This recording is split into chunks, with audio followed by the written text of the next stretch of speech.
Well, good afternoon.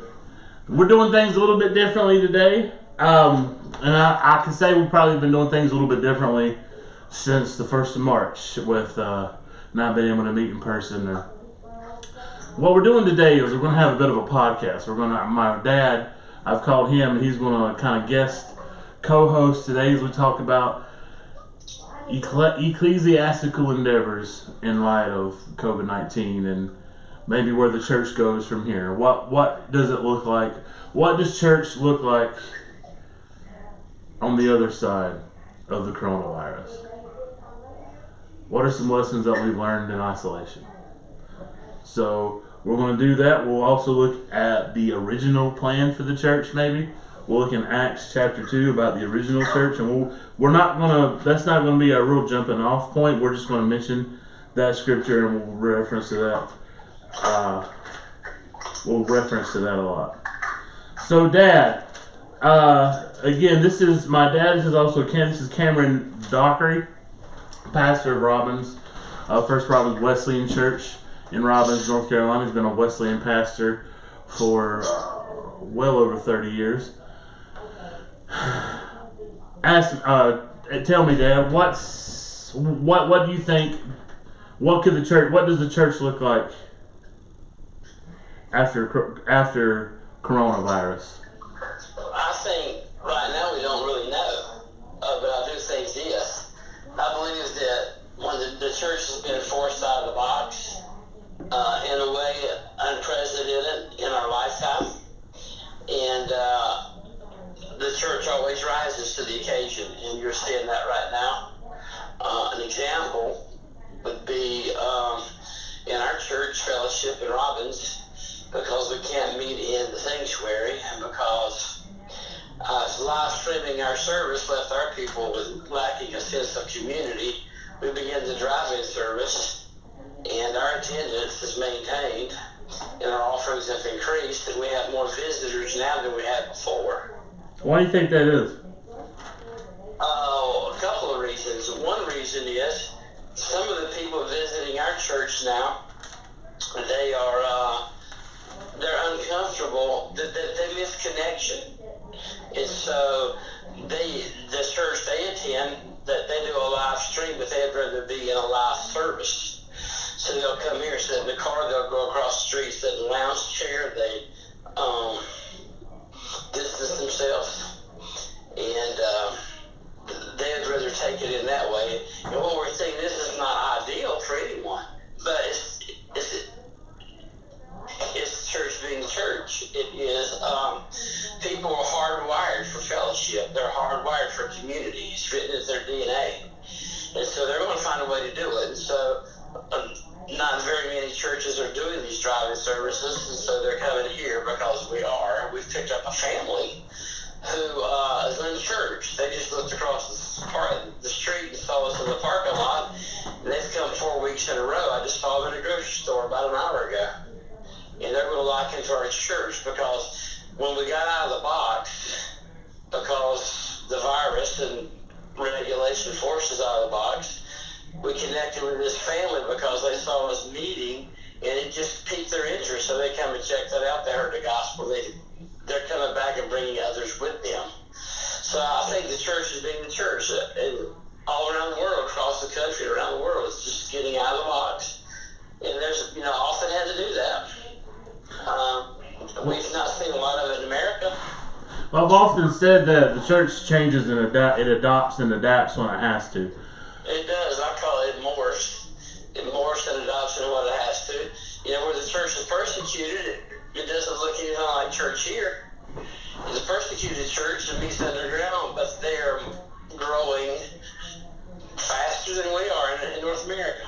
Well, I think what COVID-19 has taught us, Dad, is that forms and the cult of worship aren't what makes church church.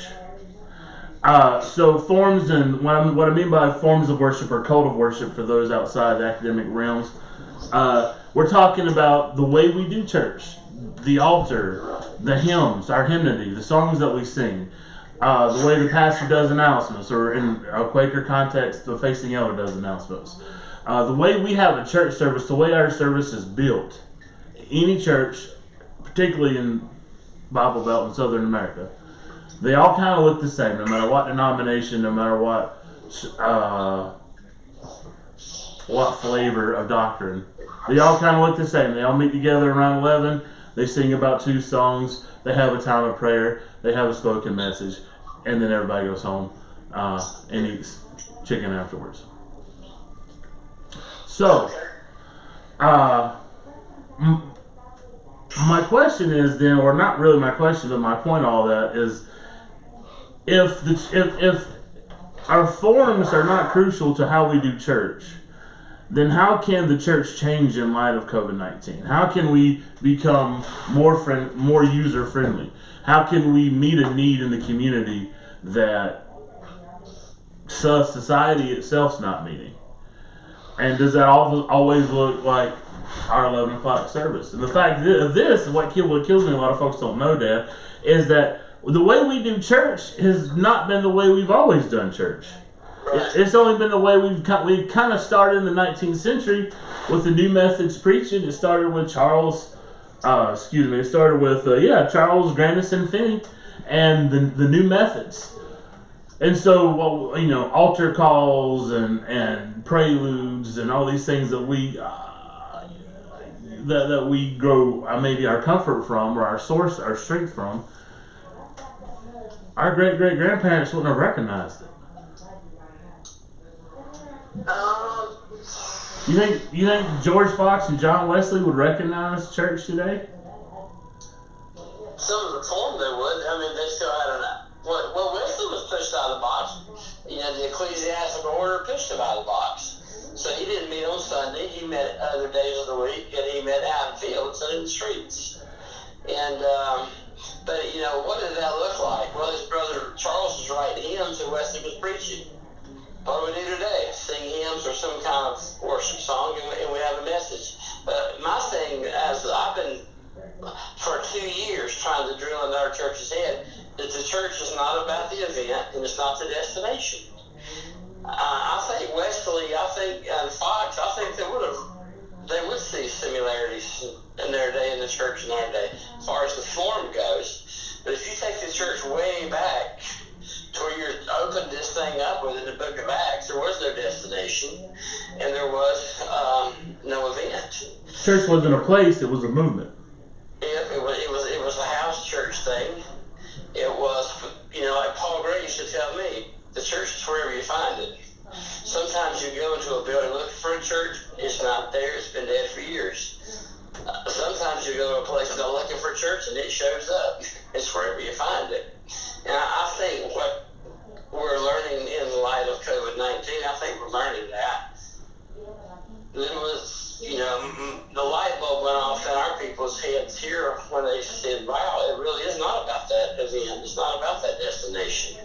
So I think on the other side, who knows what it's going to be. I had a Zoom meeting with the district superintendent and several pastors yesterday. We're talking about this thing. What's it going to look like afterwards? Well, if we go back to that event, and that's where most churches are going to migrate to what they know, where they're comfortable, and do what they've always done as much as possible. There's going to be distancing, and not so much for you Quakers, but the communion is going to be changed forever in my lifetime, probably, the way we do that, the way we serve that. This COVID-19 is certainly, because there were parishes, there have been folks for a while that have toyed with the idea of online communion. I know Adam Hamilton and United Methodist Church, they've been, there are some from that group that have defended online communion and pushed it a lot. Now it's on us, and it's something that churches are doing weekly now. So my question is, do the elements lose any power? Is anything lost in translation when you do say communion on the internet, as in opposed to person to person? If you're doing communion on the internet, if people are participating, they're breaking the bread right in their home. And, where the Spirit of the Lord is, there is freedom. Mm-hmm. And it's not on the internet. And the internet, a live stream is just a venue by which you connect. I think the Holy Spirit can overcome all that. It's inconvenient. It feels rough because we've not done it like that before. But here's the thing: a lot of people in this church that were saying years ago Facebook is wrong, it's of the devil. Now they're getting church right through Facebook. So I think it's kind of funny. It's humorous there. It's different. I haven't formed an opinion about that. I've done it once, and I'm not sure how many people actually participated. A lot of people observed, but I'm not sure how many actually participated. And I don't think we'll be serving communion that way when we gather again. I think that we'll find another way to do it and actually be in community together in a group. I think when we get into the summer, I don't think we'll be streaming our services. I think we'll be back in the sanctuary. I think this summer. Yeah. So I guess the jury's still out on that. Well, what do they say? Necessity is the mother of invention, and the church has definitely had to evolve a little bit and grow, become flexible in light of not being able to come together in body, physical body. And I was thinking as you're talking, Pop, about things that have happened in church history that have kind of thrown things, made things had to change. And I think of probably the first big thing that I can think of off the top of my mind that's happened in history that caused the church to have to, force the church to have to change, maybe in a good way, maybe sometimes, or in some ways not a good way, was Constantine's, his coming to Christ and Christianity becoming the common religion of the day, the accepted religion of the Roman Empire. That changed it a lot. I think it became more institutionalized then.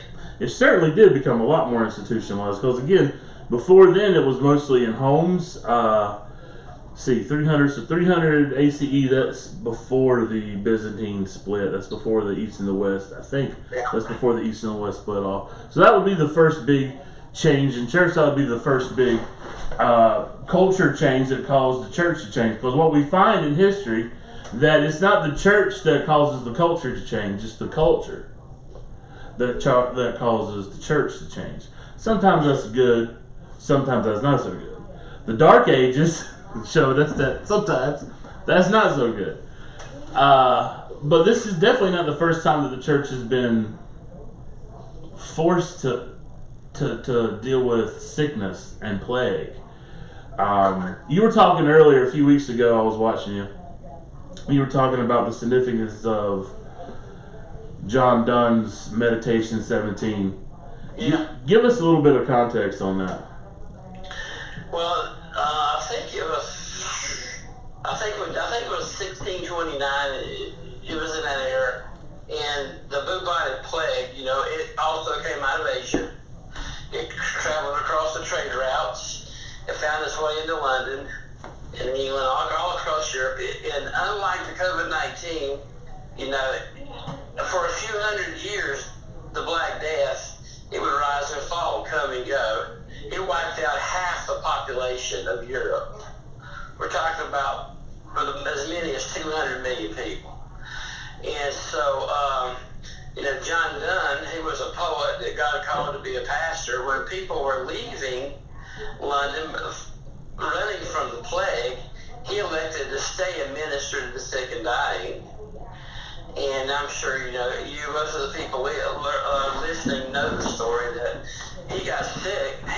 He thought he had the bubonic plague. He did not, but he thought he did. So he wrote Meditation 17. And if you'd have been in London at that time, laying in bed sick, what you'd have heard a couple sounds is this. You would have heard the bells tolling in the church. Because when someone died, they would toll the bells every hour. And then you'd have heard wooden wheels on cobblestone streets going through the streets of London, stacking up bodies like cordwood, taking them outside the city to burn them. That's what you would have heard. Right. And he heard those things, and he was sick, so he thought he was dying. So he wrote that meditation in those iconic words: "No man's an island. Every everyone's a part of the whole. And so, I've been telling our people, we're under a biological oppression right now. The church has been oppressed in one form or another since there's been a church. And this is another oppression. It's just a biological oppression. But it's reminiscent of, the time of the bubonic plague we've done. And I also think of, 1915, the Spanish flu, Southern America, and malaria.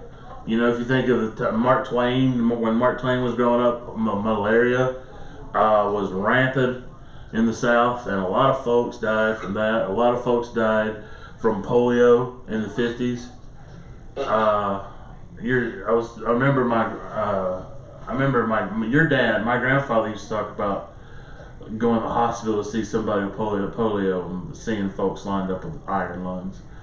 Yeah. So this definitely isn't new. Sickness and plague. What's new is that this government shutdown. That's what's new. That's what's new. That's what's new, and it's not. It's just. It's shut down. It's brought the largest economy on the globe to a screeching halt. And, there's a possibility that we could crash. I hope we don't. I don't think we will, but we're going to come real close. And we've gone $3 trillion in debt as a government.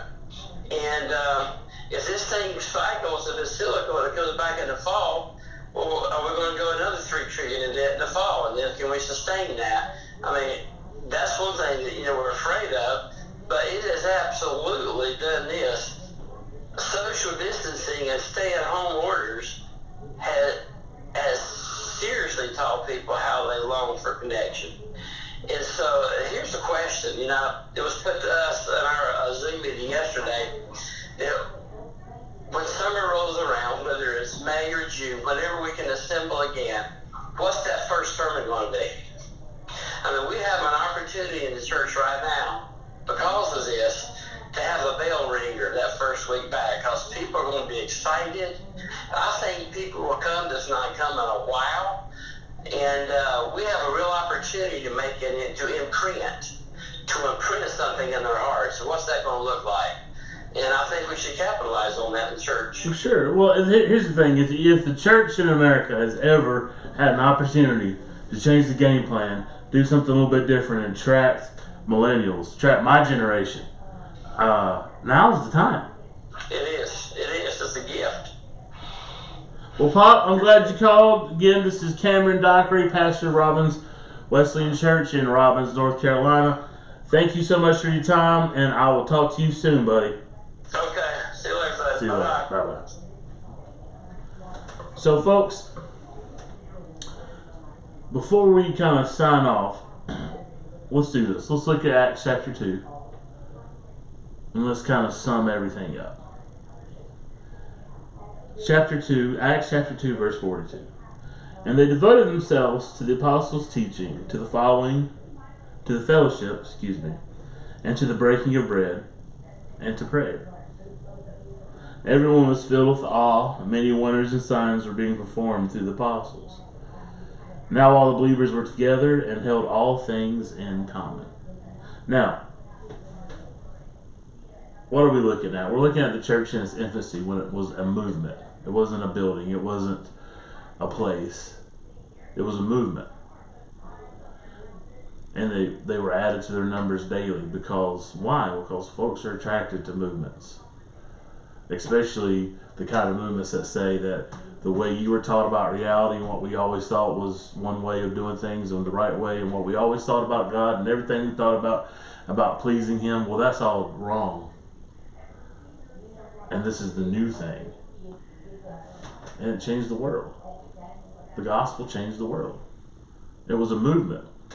In America, it's not a movement. So maybe, to summarize everything, maybe what COVID-19 has taught us is that worship is more than forms. It's more than services at 11 and prayer meetings and prayer lists and bulletins and all these other things. That at its heart, church, ecclesia, the Greek word for church, ecclesia, is a group of people called away from something, called away from the world. We're a called group of folks.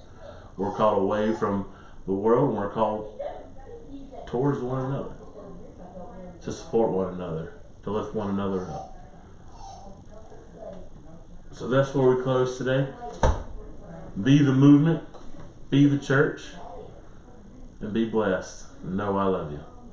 Bye-bye.